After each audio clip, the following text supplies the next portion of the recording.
Hi there, I'm Rose, if you don't know me. So what I did for my Liberating Act was I wrote an opinion piece on the topic of feminism. Let me get to that.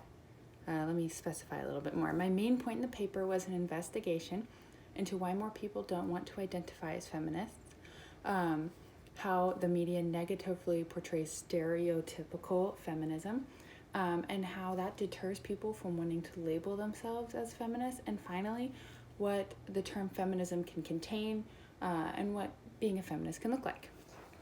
I submitted my opinion piece to three publications: the SOU newsletter, the SISCU, which is the Voice of the Students paper, it's a site, and then the Rogue Valley Messenger. Of course, the only one that published my piece was the SISCU, so I will be posting that in the other forum if you'd like to read it. So op-eds can only be 700 or 400 to 700 words, so my point had to be clear and very precise.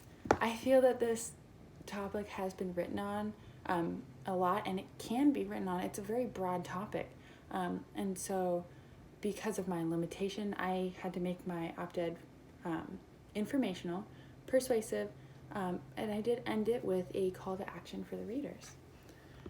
Why this topic matters to me. So this topic is very near and dear to my heart.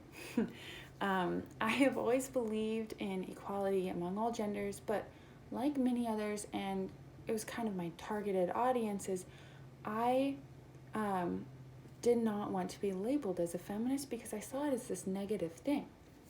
Fortunately, and thanks to the GSWS class, and course reading, of course, more feminist literature, I have since changed my views on feminism, and I publicly identify as a feminist who supports intersectional feminist issues. I found that by researching and reading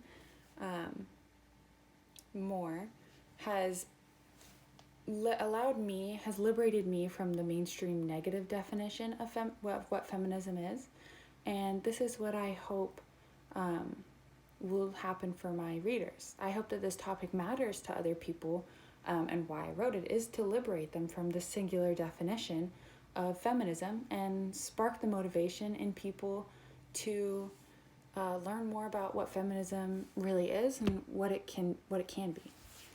I was really inspired by the idea of solidarity by Kia M.Q. Hall, and so I wrote that. That's interwoven into my paper, and I finish it with a call to my readers to stand in solidarity, and educate themselves and find resources on what feminism can be. And this is so important, and this is so that they have the opportunity to understand what the feminist movement does and what they continue to fight for. For with understanding, people can come together and make real change. I hope I'm still in the time limit. I will go over. This is my, the creative expression. And so I have a line here, and this top is what, judged by the camera, what the media shows. This is all very important pieces, iconic pieces of feminism, but it only shows one view, and that's why I put it up here. And a lot of it is radical feminist movements or things that never even happened, that the media still portrayed. So I have bra burning right there. I have the powerful Me Too movement. I have the idea that during the second wave that feminists don't support families, or the family idea, and so I put that up here as well, and then a cool continuous line drawing of a woman.